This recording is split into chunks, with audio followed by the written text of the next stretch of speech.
이 영상은 리베이언닷컴에서 판매 중인 강의 중 일부입니다. HTML 구조만 일부 공개되며 전체 영상은 사이트에서 확인하실 수 있습니다. 안녕하세요. 이번에는 리스트 2번을 한번 만들어 보도록 하겠습니다. 리스트 2번은 연역 부분이죠. 히스토리라고도 하는데 회사 연역 부분을 해볼 텐데요. 이게 바로 코딩하는 것이 아니라 저와 함께 할 때에는 디자인 시스템, 컴포넌트 구조화에 대해서 한번 얘기를 하면서 나눌 예정입니다. 그리고 아토믹 디자인 방법론을 통해서 제작할 것이기 때문에 어디까지가 우리가 아토믹화를 할 건지, 그리고 어디까지가 원자고 분자고 이렇게 유기체까지 갈 수 있는지 한번 얘기를 해보도록 하겠습니다. 물론 이런 디자인 시스템을 만들기 위해서는 기획팀과 디자인팀 그리고 개발팀 다 같이 협의를 해서 정하는 게 가장 베스트인데요. 이 과정에서는 디자인 쪽에서는 딱히 디자인 시스템이 정해져 있지 않고 우리가 그대로 제공받았을 때, 디자인 자체로 제공받았을 때 개발 쪽에서 어떻게 처리를 하는 게 좋을지를 한번 제안을 드리고 제가 어떻게 작업하는지를 안내도 하는 겸 이렇게 진행을 하겠습니다. 우선 이렇게 히스토리라고 하게 되면 히스토리라는 것이 사실 작은 사이트들은 딱 한 페이지만 있어요. 회사 소개에 딱 한 페이지만 존재하고 좀 큰 사이트 같은 경우에는 많게는 4-5개 정도 제가 경험한 적이 있거든요.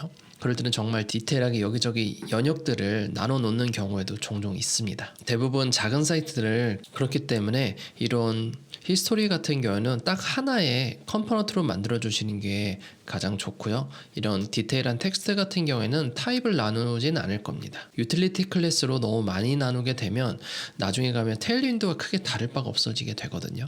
제가 목표하는 것은 테일윈드처럼 모든 것들을 전부 다 유틸리티 클래스로 만드는 것이 아닌 아토믹 디자인에 의해서 유기체 전용 클래스, 분자 전용 클래스, 이 아토믹 전용 클래스를 이렇게 나눠서 좀 더 넓혀가는 의미로 만들게 될 겁니다. 현재 이 영역 자체는요, 하나의 컴포넌트로 가게 될 거고요. 그리고 이곳에 각각 3개의 텍스트가 있는데요.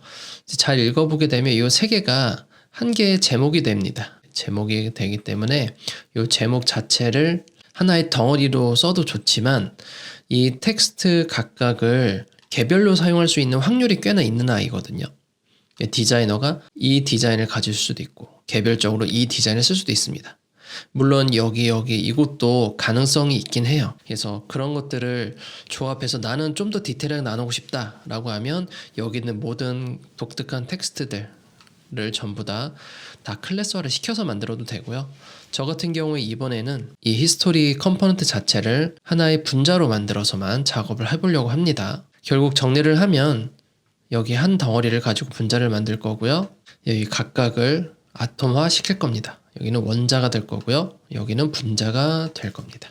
자, 그러면 그 전에 이미지 추출을 해야 될 텐데요.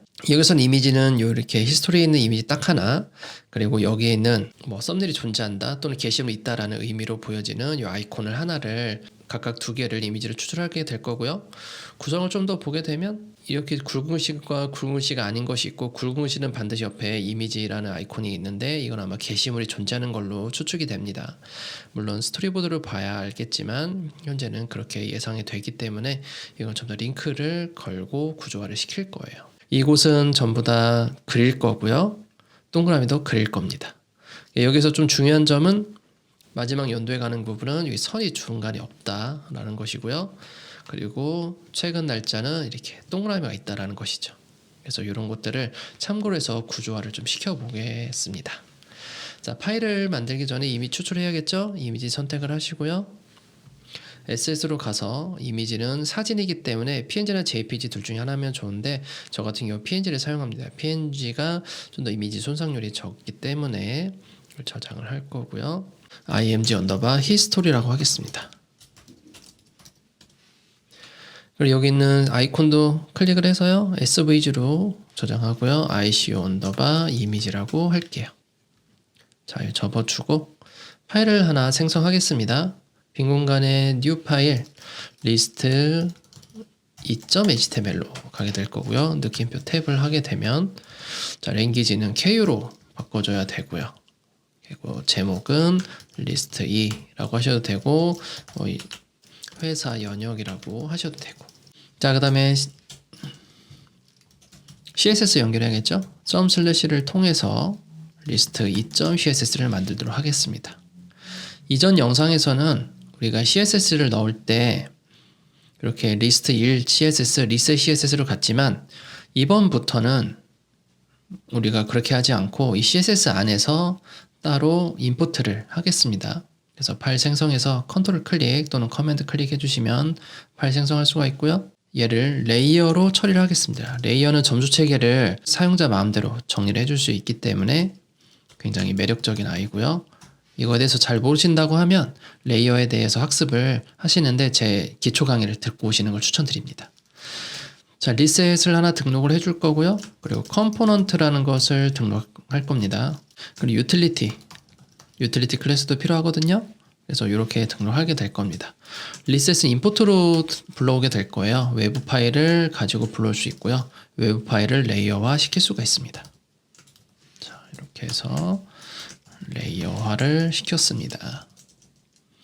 자, 그러면 CSS 기본 연결은 끝났고요. HTML 구조를 한번 잡아보도록 할게요. 자, 처음에 텍스트가 나왔죠. 근데 이 텍스트는 제목이 되겠죠. 그렇기 때문에 H2로 임의로 정의를 하게 될 거고요. 자, 글씨를 한번 클릭을 해보면 현재 굵기를 한번 파악을 해볼게요. 700이죠. 여기도 폰트 웨이트가 700이고요. 이쪽도 500입니다. 그럼 700 두 개가 있기 때문에 각각을 스트롱 태그로 하면 좋을 것 같아요. 스트롱 태그 기본이 700이거든요. 그래서 태그 하나 복사를 해주고 그 다음에 스팬으로 적당히 하겠습니다. 이 세 개 텍스트를 각각 독립적으로 재활용할 수 있는 가치가 있을 거라고 저는 생각하기 때문에 여기에서 텍스트 타입을 1번, 클래스 텍스트 타입 2번, 클래스 텍스트 타입 3번으로 하겠습니다. 글씨 크기 순서대로 해볼까요? 1번, 2번, 3번 이게 나올 수도 있겠네요. 글씨 복사 붙이기 하겠습니다. 클릭, 컨트롤 C, 컨트롤 V, 클릭, 컨트롤 C, 컨트롤 V 해서 각각 글씨를 복붙합니다. 이런 각각의 텍스트가 모여있는 것이 바로 제목이기 때문에 제목 전용 클래스를 하나 만들어 줄게요. 자, 이렇게 헤딩이 끝났고요. 그 다음에 히스토리 전용 컴포넌트를 만들 거기 때문에 div의 히스토리라고 하나 만들어 주겠습니다. 그리고 이미지가 등록이 될 거고요. 그리고 OLLI로 진행이 돼야겠죠. 연도별로 순서를 나열했으니까요. 근데 여기서 중요한 것은 여러분들은 이런 거 작업했을 때 여기에 있는 것을 모두 코딩하지 않는 것 추천드립니다. 기획자와 한번 협의를 해서 여기에 있는 연역들을 일괄적으로 개발자가 개발을 해서 사용자가 직접 등록하는 형식인지를 우선 알아두셔야 되고요. 만약 그렇지 않다고 하더라도 퍼블리싱이나 개발 쪽에서 이 제이슨 데이터를 따로 뺀 다음에 이것들을 데이터화 시켜준 다음에 이곳을 뿌려주는 게 데이터를 뿌려주는 게 좋습니다. 나중에 관리하기가 편하거든요. 안 그러면 HTML을 계속 까야 되니까. 그래서 그 부분을 고려해서 작업을 해주시는 게 좋고 이렇게 반복되는 데이터는 반드시 데이터화를 시켜주시는 게 좋습니다. 그럼 여기에서 우리가 전부 다 코딩할 건 아니고요. 경우의 수에 따라서 코딩을 하게 되는데 경우의 수가 총 3가지예요. 첫 번째 경우의 수는 첫 번째는 동그라미다. 두 번째 경우의 수는 보통적으로는 흰색, 검은색 동그라미가 계속 나열된다. 세 번째로는 마지막엔 선이 없다라는 것이거든요. 그리고 그 안에서 또 경우의 수가 나뉘는데 굵은 글씨일 경우에는 링크다. 굵지 않은 경우에는 일반 텍스트라고 두 가지 또 경우의 수가 나뉘죠. 그래서 총 3가지 경우의 수를 가지고 그 안에서 2가지 경우의 수를 각각 보여주게 될 거고요. 그래서 이 의미는 이 LI가 3개만 필요하다는 얘기입니다. 그 경우의 수를 다 보여주긴 해야 되니까요. 그래서 그것을 생각을 해서 작업해 주시는 게 좋고 히스토리 컴포넌트는 제가 이거 자체를 분자로 정의를 했기 때문에 분자 자체에서는 따로 안에 있는 디테일한 클래스명을 쓰진 않을 거예요. 자, 뭐 굳이 쓴다면 여기에 클래스 리스트 정도는 쓰겠죠. 간단한 클래스명을 쓸 수가 있겠고요. 그리고 처음에 제목이 날짜가 들어가기 때문에 날짜 한번 써주고 그 다음에는 이곳에 사실 리스트 형태로 뿌려줘도 됩니다. OULLI로 비순서로 뿌려줘도 되긴 하지만 이 부분이 앞에 숫자나 나열된 것을 전 없다고 생각을 하고 그리고 리스트의 깊이가 깊어질수록 장애인분들이 장애를 많이 느끼시기 때문에 이 부분은 단순히 div로만 이렇게 나열을 하게 될 거예요. 근데 첫 번째는 링크가 있는 div고요. 두 번째는 링크가 없는 div로 해서 만들어 놓겠습니다. 텍스트 복사 붙이기 하겠습니다. 자, 이렇게 만들어 주고요. 자, 이것을 총 3가지 경우라고 했으니까요. 코드 복사하겠습니다. Alt Shift 방향키, Alt 옵션 방향키 해주시면 되고요. 1, 2에서 이 정도만 바뀌어지게 하면 되겠죠. 내용은 중요하지 않죠. 나중에 쭉 밀어 넣을 거니까. 디자이너 같은 경우 이렇게 다 넣는 게 맞긴 해요. 왜냐하면 디자이너 분들은 이런 걸 가지고 덩어리감을 보거나 좀 더 많은 데이터가 들어갔을 경우 어떻게 디자인이 보여지는지를 감각을 보여야 되기 때문에 그거는 다 맞는 얘기지만 우리들은 그럴 이유가 없는 거죠. 이건 전부 다 편리하게 관리가 될 수 있도록 만드는 게 좋습니다. 자, 이렇게 해서 리스트 만들어졌고요. 그리고 제목 만들었습니다. 자, 그럼 CSS로 넘어가 볼게요.